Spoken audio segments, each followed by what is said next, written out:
Hello नमस्कार, आप सभी का बहुत बहुत स्वागत है उत्कर्ष प्लेटफॉर्म पर। द 10 मिनट स्टडी शो में आज हम करने वाले हैं क्लास 10th में जो लोक संप्रदाय वाला आपका टॉपिक है, जहां से एग्जाम में बहुत सारे क्वेश्चन जो है आपके पूछे जाते हैं। तो आइए शुरुआत करते हैं। सबसे पहले हम यहां पर बात करेंगे। एक्चुअली मैंने 101 से लेकर आपको करा दिए थे, है ना। 101 से लेकर मैंने लोक देवता आपको करा दिए थे, और आज मैं आपको कराने वाली हूँ कौन सा, तो यहाँ पर ध्यान रखेंगे। यहाँ से हम करने वाले थे कौन से, तो आप कहेंगे कि मैडम यहाँ पर हम लोक संप्रदाय कि निम्नलिखित में से किस स्थान पर अकबर तथा दादू दयाल जी की भेंट हुई थी, तो आंसर हो जाएगा कौन सा, आपके फतेहपुर सीकरी जो है, यहाँ पर अकबर और दादू दयाल जी जो है इनकी भेंट हुई थी। देखो, अगर हम जिन्हें राजस्थान के कबीर के नाम से जानते हैं वो हैं दादू दयाल जी।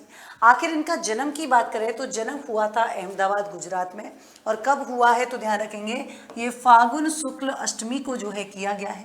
भाई इनके गुरु का नाम क्या है, गुरु का नाम हो जाएगा बुड्ढन यानी कि वृद्धानंद हो जाएगा।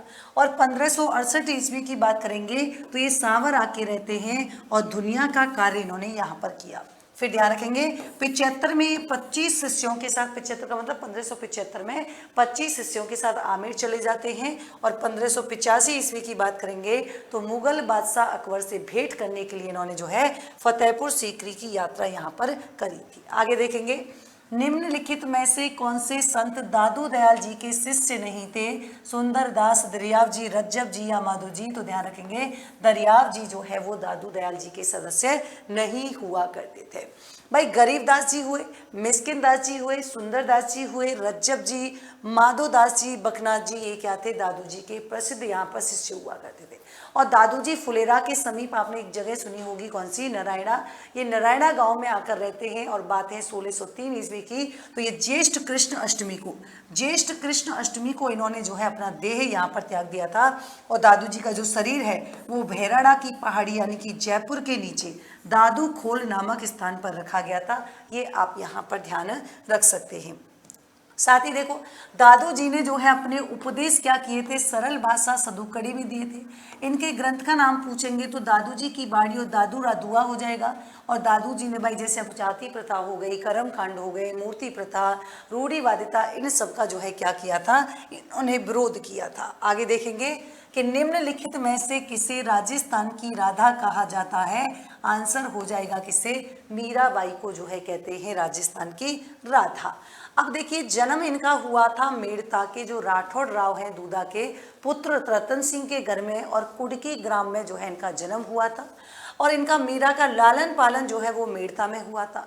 राणा सागा के जो ज्येष्ठ पुत्र हुआ करते थे जिनका नाम था भोजराज, उनसे इनका विवाह हुआ, और फिर कुछ समय पश्चात ये क्या हो जाती हैं, विधवा यहाँ पर हो जाती है। लेकिन ये कृष्ण भक्ति में लीन रहा करती थी, और अपने इस अंतिम समय में ये गुजरात में द्वारका के डाकोर स्थित रणछोड़ मंदिर जो है चली जाती हैं, और यहीं पर गिरधर गोपाल की प्रतिमा में विलीन हो जाती है। मीरा की पदावलियाँ जो है वो प्रसिद्ध हैं, और मीरा की भक्ति का मुख्य विशेषता यह है कि उन्होंने ज्ञान से जो है क्या है, अधिक भावना और श्रद्धा को महत्व दिया। और मीरा की भक्ति जो है वो क्या है, माधुर्य भाव की यहाँ पर रही थी। आगे देखिए कि निम्नलिखित में से किसे राजस्थान की दूसरी मीरा कहा जाता है, आंसर हो जाएगा संत रानाबाई। थोड़ा सा देखेंगे कि राजस्थान की दूसरी मीरा संत रानाबाई का जन्म मारवाड़ के हरनावा मकराना गांव में वैशाख शुक्ल तृतीया 1504 में हुआ था।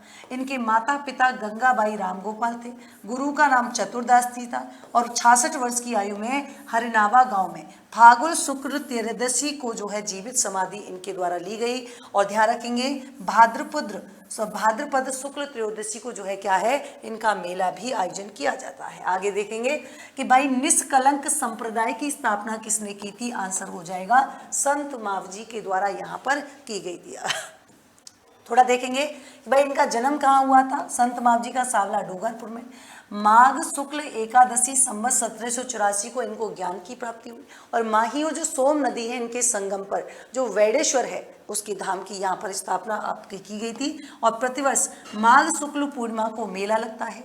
इन्होंने 5 बड़े ग्रंथों की रचना की, और इनको क्या बोलते हैं, चौपड़ा कहते हैं। ये वाद विवाद शैली में लिखे गए हैं। इनमें 72,96,000 छंद हैं। ये चौपड़े दिवाली के दिन ही बाहर निकाले जाते हैं, और इनके जो अनुयायी हैं इन्हें विष्णु का 10वां अवतार यानी कि कल की अवतार के नाम से जो है जानते हैं। अगला क्वेश्चन देखेंगे कि भाई देखिए निम्नलिखित में से कौन सा युग्म गलत है यानी कि असुमिलित है। रामस्नेही संप्रदाय पीठ के बारे में संस्थापक तो शाहपुरा, रेड, शीतल, खेड़ापा। भाई किसने किसकी की थी पूछ रहा है, किसने नहीं की थी। अब देखो शाहपुरा की तो भाई चरणदास ने नहीं की, रेड की थी क्या, बिल्कुल थी, शीतल की हरिराम दास ने बिल्कुल। तो आंसर हमारा क्या हो जाएगा, ए ऑप्शन आपके यहाँ पर हो जाएगा। भाई माघ शुक्ल चतुर्दशी सोडा गांव में इनका जन्म हुआ है रामचरण जी का। मूल नाम इनका रामकिशन हुआ करता था और ये जो है गुरु थे कृपाराम जी। शाहपुरा नरेश रण सिंह ने इनके रहने के लिए एक छतरी का निर्माण करवाया था और एक जो है मठ स्थापित किया था। इनका ये ग्रंथ आपके एग्जाम में कई बार पूछा गया है। संप्रदाय तो इन्होंने राम स्नेह की स्थापना की थी और अड़ भेवाड़ी जो है वो क्या है, वो इनके द्वारा लिखा गया ग्रंथ यहाँ पर हो जाएगा। आखिर संप्रदाय की 4 प्रमुख जो है शाखाएं थी, शाहपुरा, रेड, शीतल और खेड़ापा, जिनके संस्थापक जैसे शाहपुरा की बात करेंगे तो रामचरण जी, रेड के दरियाव जी, शीतल के हरिराम दास जी और यहाँ पर खेड़ापा के हो जाएंगे रामदास जी। राम स्नेही संप्रदाय का फूलडोल महोत्सव जो है वो इस संप्रदाय की क्या है, अपने आप में एक अलग विशिष्टता है। यहाँ पर देखेंगे कि निम्नलिखित में से किस स्थान पर नवल संप्रदाय की प्रमुख पीठ स्थापित है या स्थित है, तो ये आपके हो जाएगी जोधपुर। भाई भाद्रपद कृष्ण अष्टमी विक्रम संवत हर 16 गांव जो है यहाँ पर इनका जन्म हुआ था महर्षि नवल राम का। इनके गुरु कर्ताराम थे जो कि रामानंद संप्रदाय से संबंधित थे। नवल दास जी की बात करेंगे, इन्होंने ईश्वर भक्ति को है ना मोक्ष प्राप्त करने में सहायक माना और इन्होंने सबसे ज्यादा बात करें एकेश्वरवाद का समर्थन दिया था। संप्रदाय जो है नवल और प्रधान पीठ आपकी कहाँ पर है, जोधपुर में है, ये आपको ध्यान रखना है।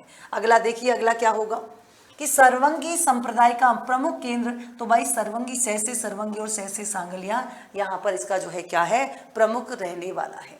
सांगलिया गांव धोद तहसील की बात करेंगे तो यहाँ पर सांगलिया धूड़ी है, आश्रम बना हुआ है, सर्वंगी संप्रदाय का केंद्र है। 1649 ईस्वी में लक्कड़दास महाराज के द्वारा जय साहिब जो है इनका क्या है मुख्य अभिवादन हुआ करता था और होता भी अभी भी, ये भी ध्यान रखेंगे कि देखिए निम्नलिखित में से किस तिथि को गणगौर का त्योहार मनाया जाता है, तो गणगौर का त्योहार मनाते हैं चैत्र शुक्ल तृतीया को। आगे देखेंगे गणगौर जो है होली के दूसरे दिन मनाया जाता है, चैत्र कृष्ण प्रतिपदा से लेकर चैत्र शुक्ल तृतीया तक चलता है।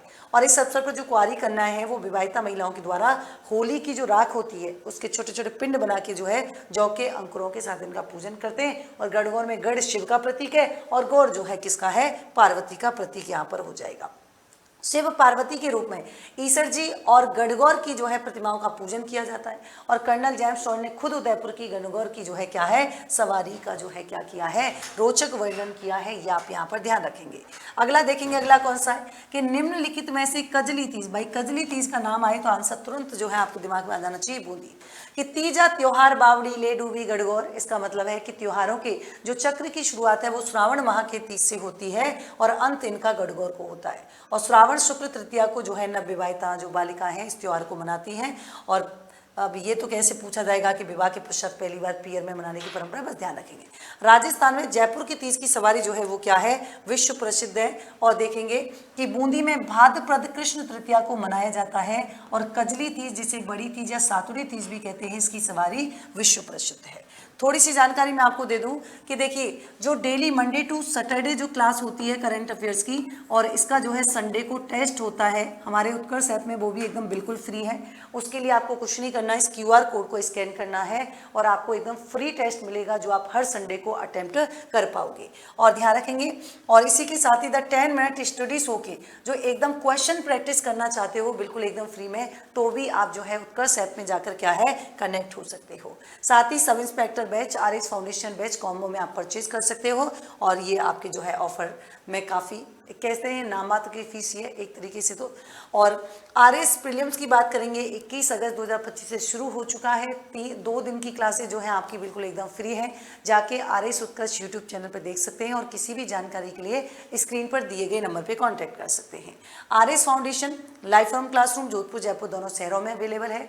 निर्मल बैच 6.0 बैच स्टार्ट हो चुका है, स्टैंडर्ड फीस 15,000 रुपये और प्राइम फीस जो है आपकी कौन सी है 20,000। साथ ही ध्यान रखेंगे RS फाउंडेशन निर्मल इंग्लिश मीडियम बैच है, फीस आपकी 15,000, लाइव फ्रॉम स्टूडियो है और किसी भी जानकारी के लिए दिए गए कॉन्टैक्ट पे कॉल कर सकते हैं और अभी जो है क्या है एनरोल कर सकते हैं। उत्कर्ष फाउंडेशन डे के उपलक्ष्य में जो है क्या है ऑफलाइन बैचेज में प्रवेश कर पाए फ्लैट 13% का डिस्काउंट। ये ऑफर केवल 23 सितंबर तक जो है क्या है मान्य है और अधिक जानकारी के लिए दिए गए जोधपुर वाले नंबर पे कांटेक्ट कर सकते हैं और जयपुर में है तो जयपुर वाले कांटेक्ट पे जो है कॉल कर सकते हैं। तो मिलते हैं नेक्स्ट सेशन में, तब तक के लिए आप लोग अपना ध्यान रखें, मस्त रहें, खुश रहें, स्वस्थ रहें। जय हिंद, जय Bharat, take care, good night.